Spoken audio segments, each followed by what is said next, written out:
Maiden's Mead, my contribution to the Triple Goddess Mead collaboration. Now, this collaboration is the brainchild of FaeWood Mead, and she thought it would be a great idea to get together with other female brewers and do meads based on the triple goddess aspects. So I received the maiden aspect of the goddess, and that's what I used as my inspiration for this recipe. When I think of the maiden, I think of springtime, and then immediately I'm transferred to my garden, and I think, what is going on out there during spring?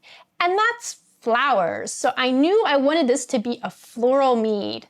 Two of my favorite flowers that are occurring in springtime in our garden is hibiscus and elderflower. So I knew I wanted those flavors in my mead, and I'm going to use those as a tea. So that way I can get all the tannins and all the different nutrients that are in those botanicals, along with the floral aromas, which is really what I'm going for, in my tea. So I have half a cup of hibiscus. I really love hibiscus because not only does it give those floral notes, but it gives a beautiful citrus note. And I'm going to put this in a pitcher that, as you can see, I have lined with a bag. This is a fine mesh bag so that once my tea is done steeping, I can pull out all those solids and won't have to have them in my fermenter. Now, elderflower, it just seemed like a no-brainer that I really wanted to add an elder element to this brew, being that we're using the goddess as our inspiration for our recipe. But elderflower can be a little potent, so I'm only doing 1/3 of a cup of the elderflower. So I have some water on the kettle, and once that gets hot, I'm going to put that into my concoction here, and I'm going to let that steep for roughly somewhere between 10 to 15 minutes. While that's steeping, I'm going to get on to work for my next ingredient, and that is our Barbados cherries. Now, I've been harvesting these for a couple of years now, and I've been super excited wanting to use them in some sort of fermentation. So their blooms that come out in spring make me super happy. I mean, who doesn't love cherry blooms, right?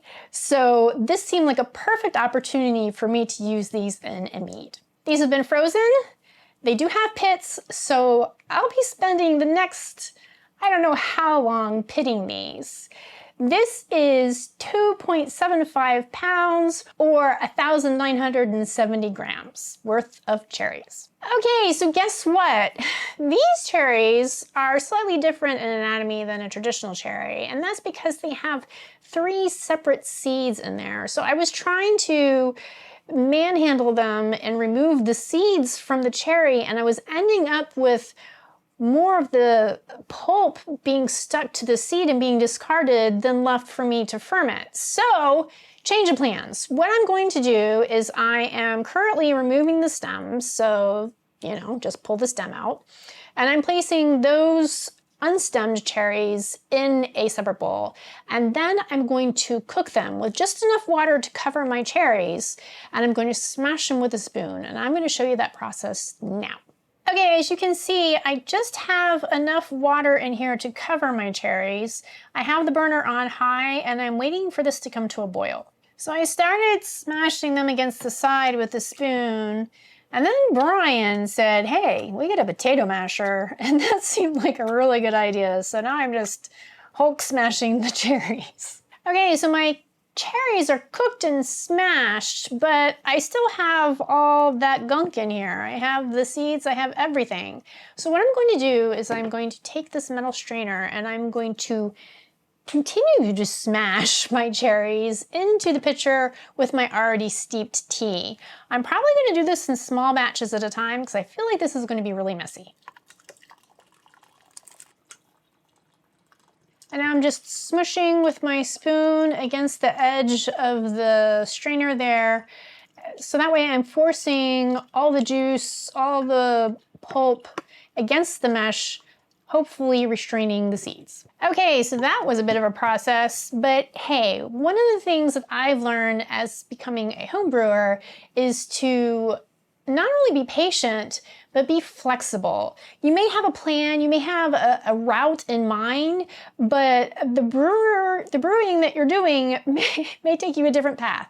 And as long as you're flexible enough to change with the needs of your particular ingredients, then you'll do just fine. So at this point, now that I have all of my main ingredients except for my honey all together, I thought it would be a good idea to take a gravity reading because I have no idea how much sugar is in those cherries. So this is a great opportunity for me. Also, because I added everything into my pitcher with my nifty neato pouring spout, I can just very carefully, pour it into my graduated cylinder. The reason why I'm laughing and smirking is I'm a bit of a spasmo, so this may go horribly wrong. Okay, I don't normally do the gravity readings. Brian does, as you probably have noticed from our videos. So I have to make sure I'm on the right gauge. Looks like, oh come on, now I see why Brian always cusses at these things. 1 point, you know what? I'm gonna call in the big guns. Oh, Brian! Big guns? I don't think so. You're hiding behind the picture, don't hide. But I'm not supposed to be in this video. That's okay, you will be eventually. Wow, that is really hard to see, isn't it? Yeah. It's like 1.006. Okay. Now, that's because you diluted it through all the liquids. Right. Yeah, you're fine. 1.006. Okay, you heard that from the big gun himself. 1.006. So what does that mean? Well, that's a good question. That means we need to do math, and Derica hates math. So initially I was going to add 1.5 pounds of honey to my brew. With this gravity reading, I would need to change that to 1.5 pounds. So I'm good to go as I was initially with my initial recipe. So I have hot tea and hot cooked cherry juice in a pitcher, which is gonna really help me mix my honey. So my next step, I think, is going to be to measure out my honey. So if you watched our other videos where Brian and I are working together, I normally at this point stand up so I can keep an eye on what's going on there as he's taking an eye of seeing what weight we're at so that way we don't overflow. So again, hilarity may ensue. I'm tearing out my scale with the fermenter and the funnel on there so that way their weights don't affect the weight of my honey. Today I'll be using orange blossom honey because even though we aren't beekeepers ourselves, we do have a friend who lives close by who does keep bees, and she keeps bees in the best way possible, and that is Bevy's Bees. So we're using Bevy's Bees orange blossom honey. I'm just gonna stand up. I don't trust myself.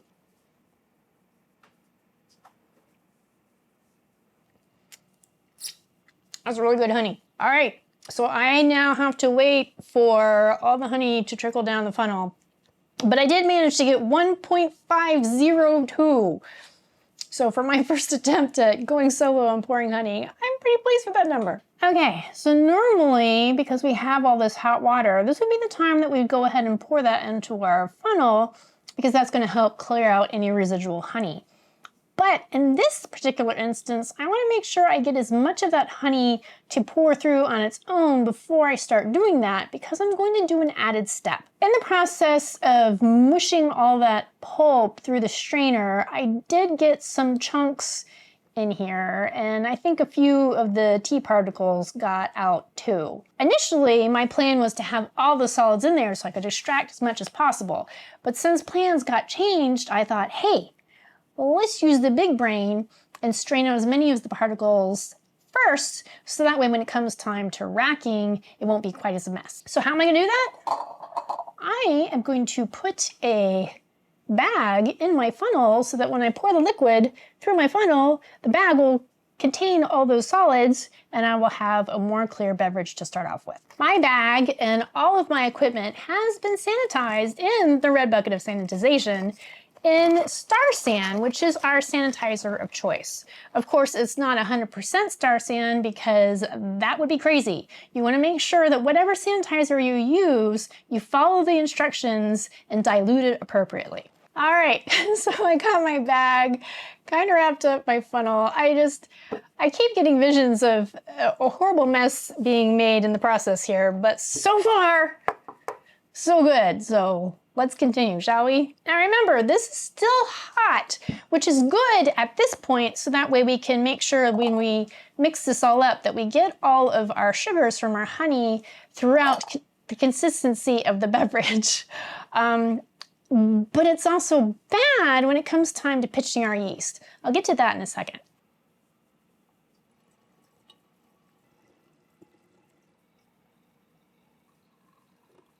As I'm letting this strain out a little bit, because I got quite a bit of goop in there, I want to give you a little tip. And as you notice, I have my funnel tilted to the side. If I just let it sit flat, it creates like a little barrier in the lip, and it'll kind of create a suction issue. So when you're trying to pour things in, it'll bubble and splurt all over the place. So if you tilt it to the side, it breaks that barrier and it makes it easier to pour liquid. I have a lot of goop in here, so I've sanitized this spoon, and I'm using that to try to maneuver it so I can get the juice to come out easier. Okay, so here's my bag.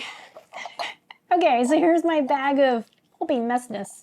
I am going to twist the bag to try to get as much juice out of this as possible. Whew. All right, cherry juice in. Now, as you can see, we are nearly to the 1 gallon mark already, so that's pretty impressive. However, my plans of cooling this by adding cool water, well, they're limited now. You may have noticed this little can sitting over on the side there. Well, this is another ingredient from our garden, and I couldn't not put this in there just for the humor of it all, but I think it'll really go well, particularly with the hibiscus flavor, and that is our Rangpur Lime Zest. No, we're not putting the leaves in here, but the zest is actually a really wonderful addition to many of our brews. How much am I going to put in there? That much. It's like a good pinch worth. Now you're probably thinking, Derica, why did you put that in a funnel? Well, because I'm gonna be pouring more liquid in there, and if I waited to the very end, it was probably gonna stick in the mouth of my narrow mouth 1 gallon fermenter. So now I got some already in there, but the rest of my stuff can flush it down into my brew. The next thing I'm gonna add is 2 grams of fermented O that I'm whisking into some water. I whisk it in the water because if we just add it dry, it tends to clump up, and we just feel like if we whisk it in water, then it'll disperse more readily through the liquid and be able to do its job. And that's to feed the yeast. All right, and that's gonna go in my funnel. All right, at this point, I have all my ingredients in there except for the yeast, so I'm going to go ahead and top this off with water and mix it thoroughly so that way I can take my original gravity reading. I've decided that's how greedy I want to be. All right, so I got a solid bung to put as a stopper so I can shake this. Oh boy. I've never shaked a brew before because it's hard work, and normally Brian does this. And again, I'm just not trusting myself, and I'm imagining brew going everywhere because I don't hold the stopper right or something. But here goes, wish me luck.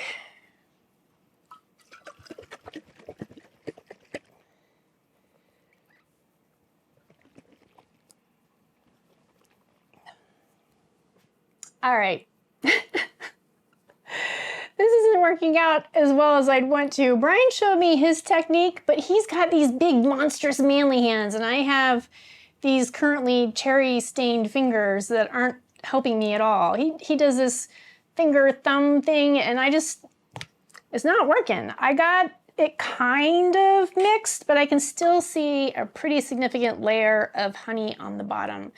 And rather than waste a bunch of footage of me suffering through this, I might cheat and just ask Brian to help me out. I'm not really here.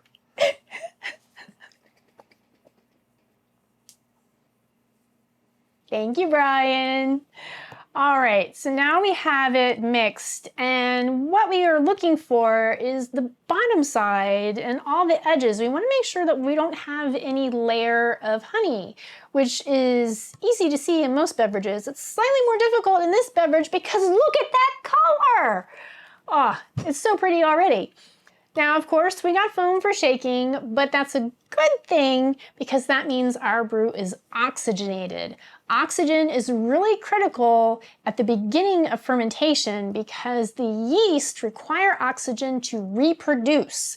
And we need them to reproduce so that way they build a really nice, big, and healthy colony so they can get to work creating alcohol for us. All right, so now that we're all mixed up, I'm done with this solid bung and I'm ready to take my original gravity reading. And it's that reading that really made it important for us to mix all the honey into our beverage, because if we didn't mix it thoroughly enough, our reading wasn't going to be accurate because not all the sugars were going to be available once we take our sample. So I did pretty good and got limited foam in my graduated cylinder. And that is really problematic when you're trying to take a reading if there's a foam layer because you can't read through foam. So we're at I think it's 1.070.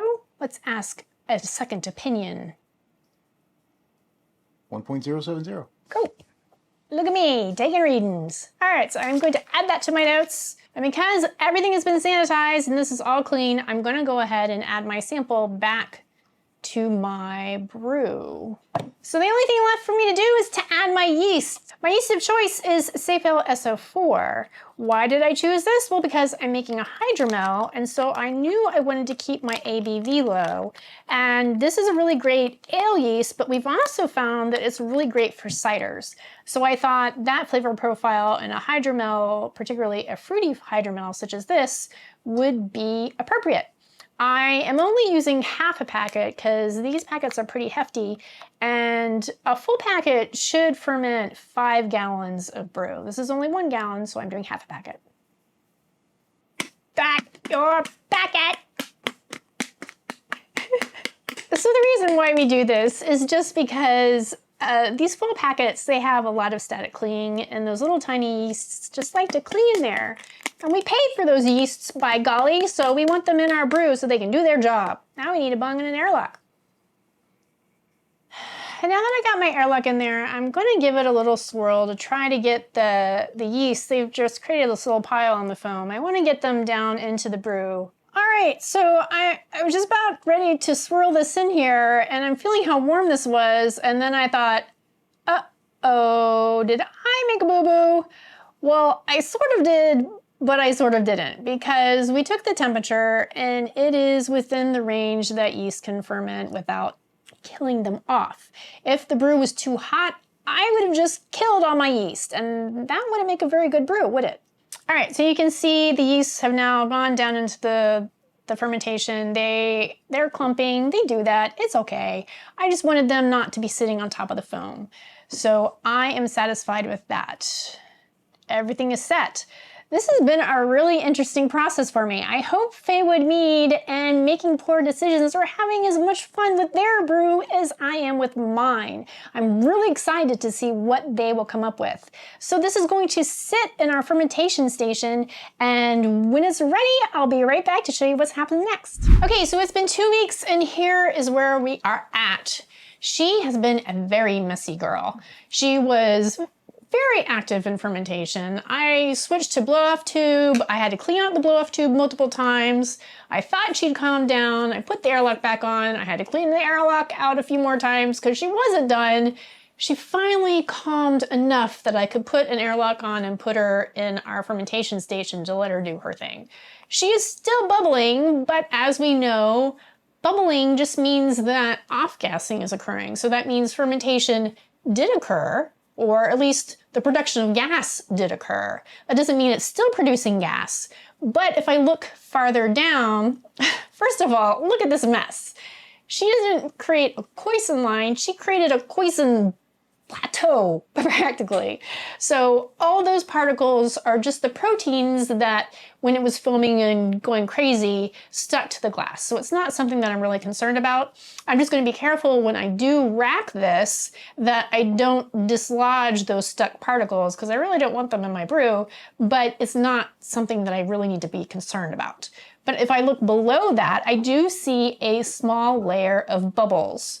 Those bubbles normally indicate that fermentation is continuing because they tend to the yeasts release their little gases, and then it creates this little tiny foam layer. So that plus the bubbling in my airlock makes me think that it's still fermenting. But I want to go ahead and take my first gravity reading. Actually, this is my second gravity reading because I already took the original gravity reading, just as a baseline to see where we're at so far. So everything has been sanitized in our diluted star sand solution. And I'm going to remove the airlock and carefully insert my tube because I don't want to get that gunk on there. And I want to make sure that my hydrometer is floating, because if it's not floating, then I'm actually not going to get an actual reading, because it's just going to be sitting on the bottom and it'll just show where the level of water or the level of brew is. So please make sure that it's floating. All right, it looks like we're at 1.008. So I'm going to go ahead and take a note on that. And because everything's been sanitized, I'm going to go ahead and carefully pour this back in. I'm going to assess my airlock just to make sure there's no bugs that have been trapped in that. I don't like to put a buggy airlock back on, but nobody has been trapped, so it is good to go back on there, and it's just gonna sit. All right, it's been 7 days, so it's time to check our reading again on the Maiden's Mead. This is our new baster. If you didn't see our Who is the Master of Basters video, make sure to go check that out. This was the winner, and let's see how it does today.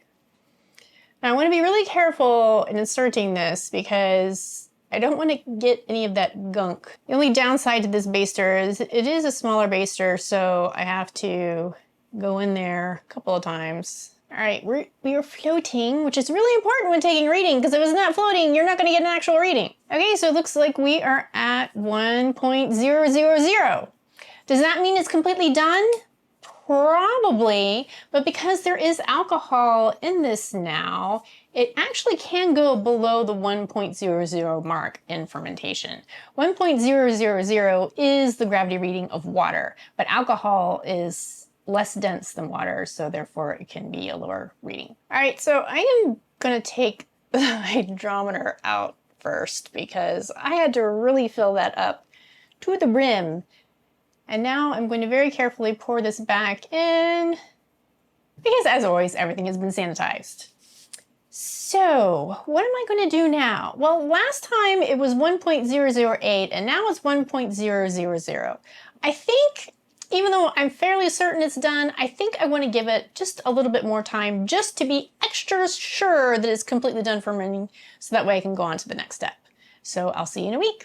All right, it's been a week, so let's check and see what the gravity reading tells us now. So we're at 1.000, so I think it is done, which means it is time to rack, particularly because we want none of this stuff to be in the next vessel. So let's get to that.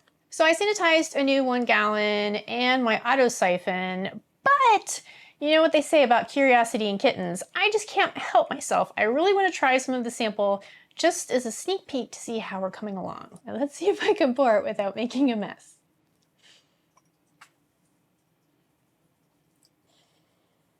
Ooh, it smells really interesting. I'm really getting the Rangpur Lime kind of forward, and I'm wondering if that is accentuated with the hibiscus that we added to it. Without giving you any spoilers, I'm going to say so far so good. So I'm going to go ahead and put the rest of my sample into my destination vessel, so that way I'm not going to disturb any of the yeast that's already settled out in our primary. So my destination is going to be placed on this stool down here below camera level, because I want my destination to be lower than my source vessel, as that's going to help with the auto-siphoning process. I'm leaving the protective cap on because normally if you have it off, it's going to suck straight from the bottom. But if you put the cap on, then it raises the level of where it's drawing in the liquid up this far. So that way, this bottom portion of the cap could actually be in the lees, allowing you to get more liquid without getting the lees. And that is our goal. I'm putting it in halfway.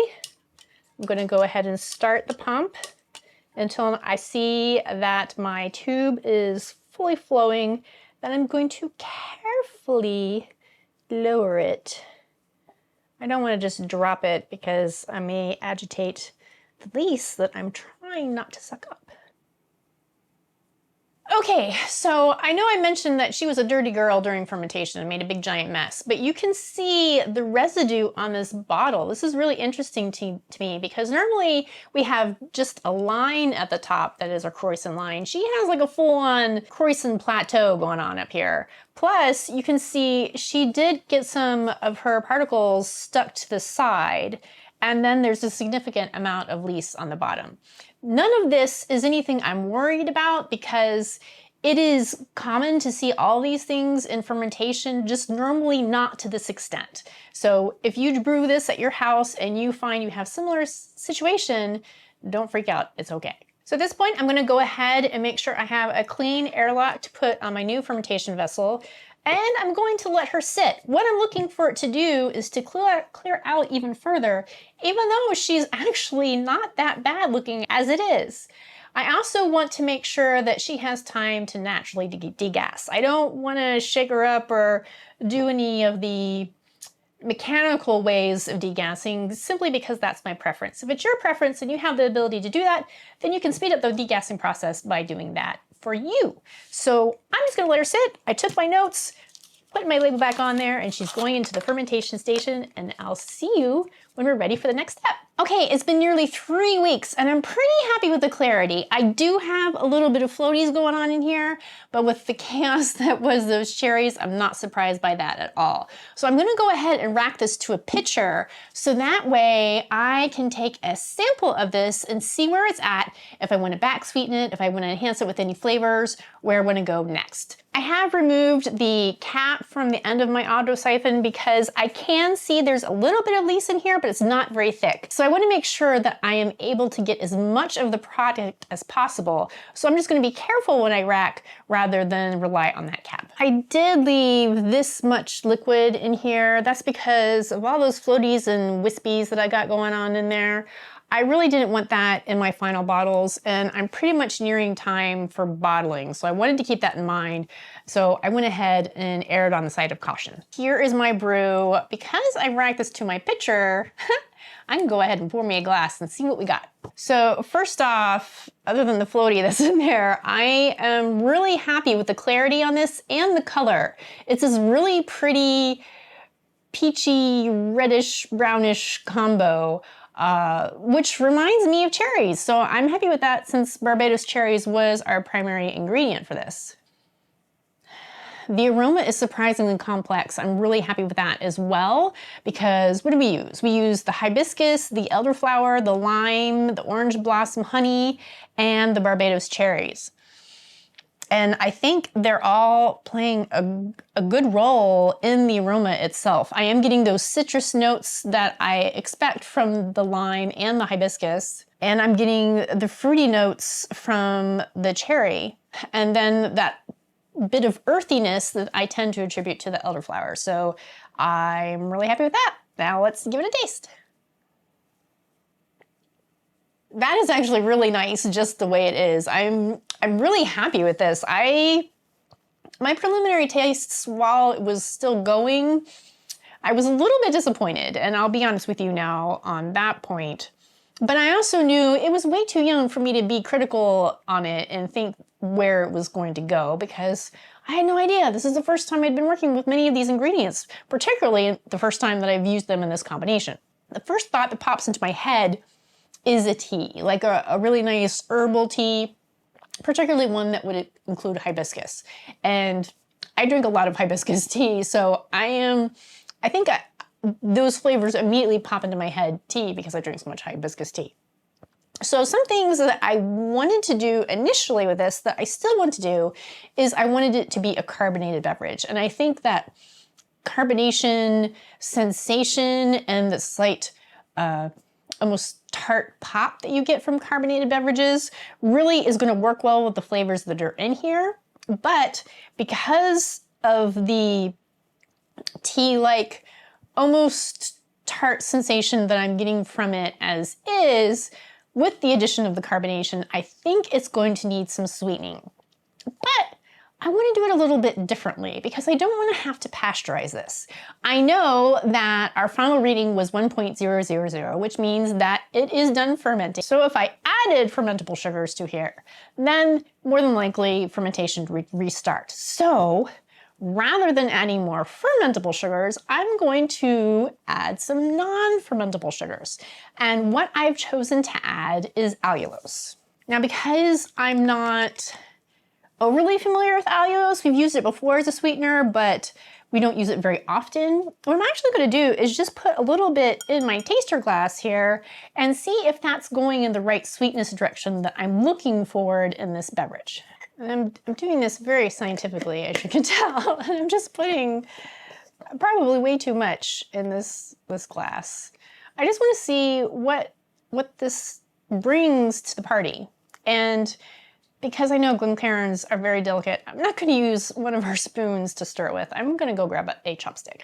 So you may be wondering, what am I doing and what information this is going to give me? And I'm not really focusing on the amounts of allulose that I want to add to this. I'm really focusing on what kind of sweetness it's going to add to this brew. Is it going to just add sweetness like a white sugar would, or is it going to give it a bit of a flavor changing aspect?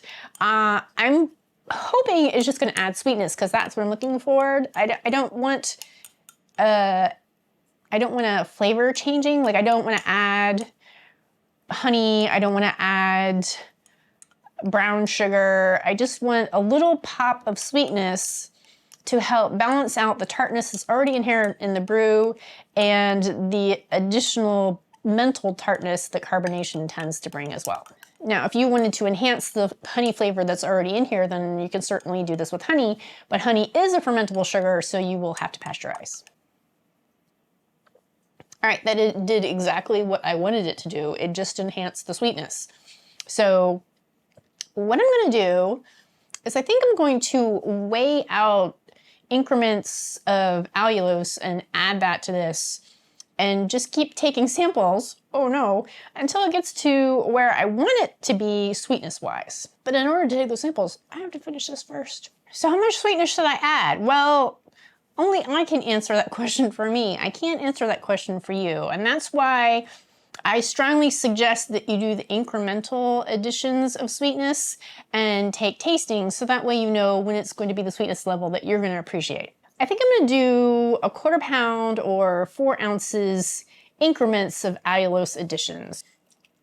So being the chaos person that I am, that was actually 4.1 ounces. So I don't know if you saw that, but the allulose acts a lot like sugar and that it reacts rather quickly to humidity. We're in Florida, it's super humid here. So it's kind of clunky and chunky. It absorbs some of the moisture and solidified in places. So I was trying to chop it up with my spoon to make it easier to pour, and that aided to me going slightly beyond the 4 ounce mark. So now I'm going to take a sanitized spoon and make sure I mix this thoroughly because I want to incorporate that allulose all through my beverage so that way I have even distribution of sweetness. Sanitized spoon, now we stir. And just like sugar, you can see the white residue on the bottom, so that's what I'm focusing on, trying to get any clumps that may still be in there broken up and have it dissolve thoroughly in my liquid. So I want to focus my movement of my brew at the base rather than the top. I want to limit breaking the surface tension so that way I can limit oxygenation of my brew. That's one of the things you want to keep in mind at this stage of the brewing process. You have alcohol in your brew, so if you agitate it and oxygenate the brew too much, you could activate acetobacters, which could turn your brew to vinegar. And so that's why we're trying to be careful. Also, I haven't degassed this yet, other than it's sitting, which will naturally aid in degassing. There are a little bit of foam coming up, showing me that there probably still is some gas left in suspension. That is going to help push the CO2 out, thus limiting more of the oxygen coming in. So that's going to be in my benefit here. Okay, so I'm going to pick it up, take a peek. I don't see any sugar looking things at the bottom. So I'm gonna go ahead and take another sample. And I'm gonna do a small sample this time because I just need to focus on the sweetness level. Let's see where we're at. Okay, for me, I think that's good. I don't think I need to add more. So I'm done with the allulose. So I'm done with the back sweetening portion. I'm happy with the overall flavor profile. It has a lovely complexity with the ingredients I used initially. So I don't feel like I need to add any more flavor enhancers. So the next step is I want to measure out the right amount of fermentable sugar. In this case, I'm going to be using white sugar for carbonation. Okay, because I'm using my pitcher with the measurements on the side, I know exactly what my volume is of my beverage so far. And right now we are at 104 fluid ounces. So in order to add sugar to this to carbonate in our appropriate ratio, I'm going to be adding 23 grams of sugar. So let me go ahead and weigh that out. And just with the allulose, I want to make sure that I mix this in thoroughly. Now, if I was mindful and thinking ahead, I would have measured out the sugar separately and then made a simple syrup with that by adding a little bit of my brew into that, so that way I could evenly dissolve the sugar in that small amount and then add it to my full amount and it would distribute quite nicely. However, I have a bit of a spasmo, and so I didn't do that. I just added it directly to this. So I want to be extra diligent in making sure that it is well mixed and thoroughly incorporated. The reason why it's super critical to do that is because this sugar is fermentable and it is what's going to create the carbonation.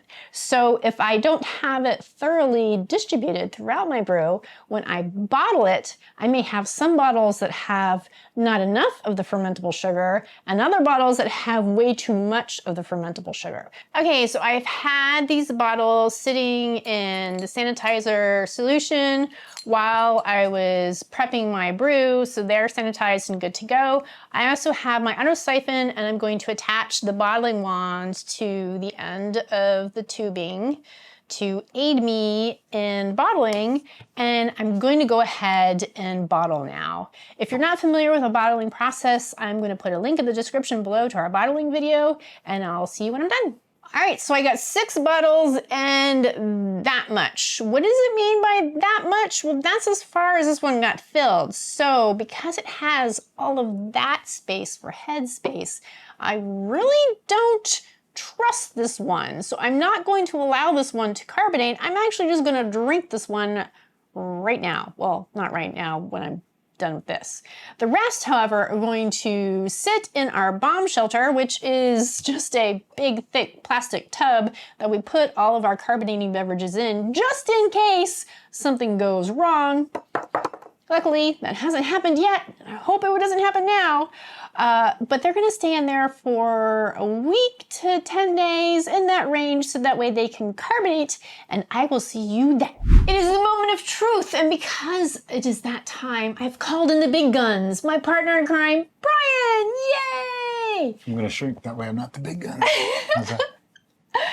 So here she is. She's been sitting for 15 days. Yep. And hopefully she's carbonated. So let's find out. You're going to do it or you want me to do it? Go for it. I was going to say it's yours. Oh, yeah. Why do we get it cold? We get it cold because if you don't chill a carbonated beverage, sometimes bad things happen, like volcano style bad things. So as you can see, she is lovely carbonated. And also, I don't know about you, but if I'm going to enjoy a carbonated beverage, I want it to be chilled. That's just how I drink them. So there you go. What if it's wintertime?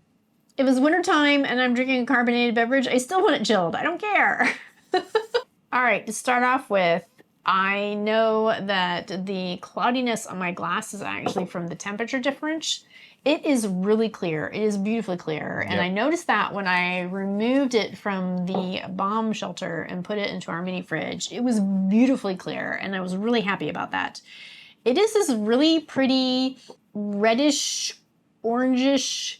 It kind of looks like my hair now. So It actually looks like beer. that was kind of a interesting thing. It's But what it does, it's like yeah. a darker shade of my hair color combo. Darker shade of Derica. A darker shade of Derica. So, yay, that makes me happy as well. Now let's check the aroma. It smells like a hydromel. It smells like a hydromel. It has a nice fruity, I'm getting the hibiscus notes, I think. And I think I'm getting the cherry. Now, this is the first time we fermented our Barbados cherries, but Oh, that's right. You used those in this. I did, yes. So it's cherry adjacent on the aroma.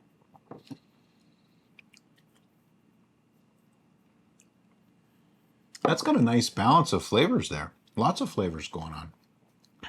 It tastes kind of like spring.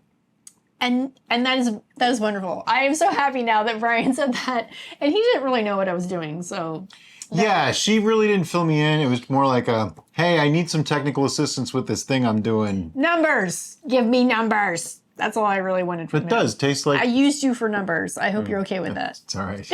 I've been used for worse. It does though. It tastes very fresh.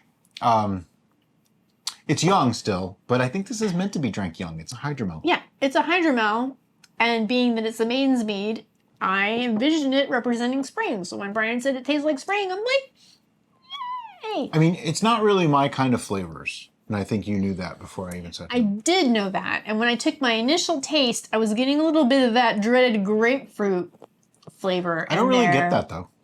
That made me think, oh, Brian's not gonna like this at all.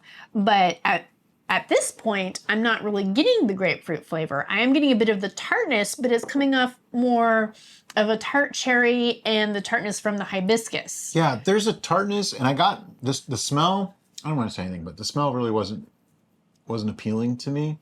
I was getting more grapefruit on the smell, more youngness on the smell. But there's something in here. And I think it's the Barbados cherry that's really adding a nice depth to it. It's bringing a lot of things together that I thought were disparate. I think there's an earthiness on the aroma and in the flavor that you're having problems placing, and I believe that's the elderflower. Ah, that's what it is, yeah. Yeah. Yeah. Sometimes I love elderflower, sometimes I really don't. When it's paired with other fruity things, I tend to like it. And I think the Barbados cherry and the elderflower are playing nicely. And that's what I'm saying, like there's disparate ingredients that I got on the smell that are playing well together, and I think that Barbados cherry is really bringing those two things together. Thank you. That without the Barbados cherry, I think you'd have more issues. Well, I'd have more issues with this. This has got Derica written all over it, though. I mean, this is totally your wheelhouse. So FaeWood Mead came up with these concepts, and me and making poor decisions just went through it. We had our little collaborative chat about what we were thinking and where we were going. And so I ended up with the Maiden, and we were trying to keep it with our seasonal concepts of what our different aspects of the goddess were.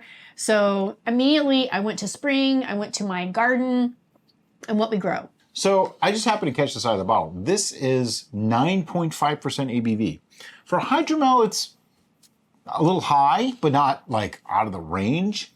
But I think the carbonation and the depth of flavors in this really makes it work. It's got a lot more flavor than I ever would have thought it would have. Yeah, it's a lot more flavor forward. It doesn't have any of the wateriness and lack of flavor punch. It has certainly a flavor punch on it, which is very exciting and very pleasing to me. It's even got a really nice mouthfeel. A lot of time when you're below that 10% range, they can get kind of watery.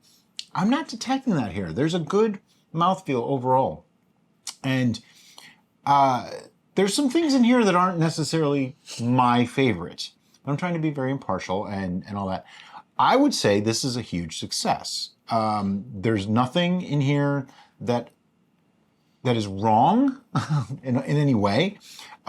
Even as something this young, I mean, this is only from July 19th to today. So it's July, August, it's like 2 months old, okay, at this point. 2 months old, this tastes really, really good. The Barbados cherry adds this unique flavor. And I think that ties the elderberry or elderflower and hibiscus together. I might leave the elderflower out. It's just not my favorite thing. I don't hate it, but if I was to do this, it would be very different. There'd be cinnamon in there and allspice. See, we know. But I might leave the elderflower out if you were to do this one more time, and instead substitute that for like a citrus of some kind. Well, I thought it was necessary to have an elder element in it, be flower or berry. And I went with flower because I'm going through the spring motif, because this is an aspect of the goddess. All right, if you're going with the theme, then that makes sense. Yeah, yeah. So that's hard why, to argue when you have a theme. That's why I really felt strongly about having mother What about elder orange in there. blossoms? Orange blossoms would be fine. See, at this point, we make so many meads and so many brews that I forget, honestly, even with this short, truncated time frame, what honey I used in this. I think I used wildflower, but it's possible I used orange blossom. I'm thinking orange blossom. I'm getting a hint of citrus in this. Go backwards but the citrus may have been from the hibiscus, and I want to think I I'm used getting a real citrus orange blossom honey to pair with the hibiscus, because that would have made more sense to me. So, but overall, I think you did a great job. thank you. I think this is wonderful. I'm really pleased with how it came out. Yeah. I had my hesitations and my doubts when I took my initial sample, because I'm like, oh, I'm getting that grapefruit note, and Brian's not going to like that. But at this point, I'm not really getting grapefruit. I'm getting citrus, but more the hibiscus style of citrus and the orange citrus. I think the flavors blend well together. The tart cherry is really working with that. Yeah, Barbados cherries are very tart. They're not sweet at all. I was a little surprised because I popped one in my mouth one day, and like my whole mouth went, just like sucked in. I was like, whoa, yeah, these are not a sweet cherry, but... I agree that I think if I were to recreate this without a theme attached to it, that I would probably leave the elder out. It's just a little too earthy for the other light, fruity flavors. Yeah. It's almost like they're all up here nice and light, and then the elder kind of drags it down. I don't think it's bad, and because there's a theme, I think it fits the theme and it works well. Yeah. But outside of that... It has that grounding element that actually rounds it out. And I was thinking about that, dividing the flavor profiles into the base, the tannins, and the acids, and I think it actually is well balanced in that aspect. It is very well balanced. I have to say that. And it's also a little bit of bias here. Elderflower is not my favorite thing. I don't know what it is. There's certain floral things just don't sit well with me. And I also think it's in the elder family together, both the flower range and the berry range. There tends to be a slight licorice note in there that neither Brian and I are typically fans of. That's the tiny bit of harsh note that I'm getting. It's not even It's not very strong in the flower. But there is definitely there's definitely a note in there, a note among the chords that just sticks out a little bit much. I mean, if you think I'm being hypercritical, I am. Because you know what? That's how you learn. And that's how you figure out what flavors you like and you don't like and what to do better next time. And I'm not picking on her because, honestly, I had nothing to do with this. I did not help her with anything but math. She would say, what's this? What does that mean? What is that? That was it. I think I helped her with a hydrometer reading or two, and that was about the most that he was my numbers guy. Other than that, I'm like, nope, I got this. I set up the camera and I helped, and I edited the final product. But other than that, I did not make this recipe. I had no input on this recipe. I don't even think you asked me about this recipe. I think you just went with it. Nope, I'm doing this. And that was that was intentional. Because, hey, spread your wings, do your thing. I think she did great. And based on that this was a completely conceptual recipe, I had no reference of brewing with the Barbados Cherry. This is the first time we brewed anything with the Barbados Cherry. And then the combination of the hibiscus and the elderflower.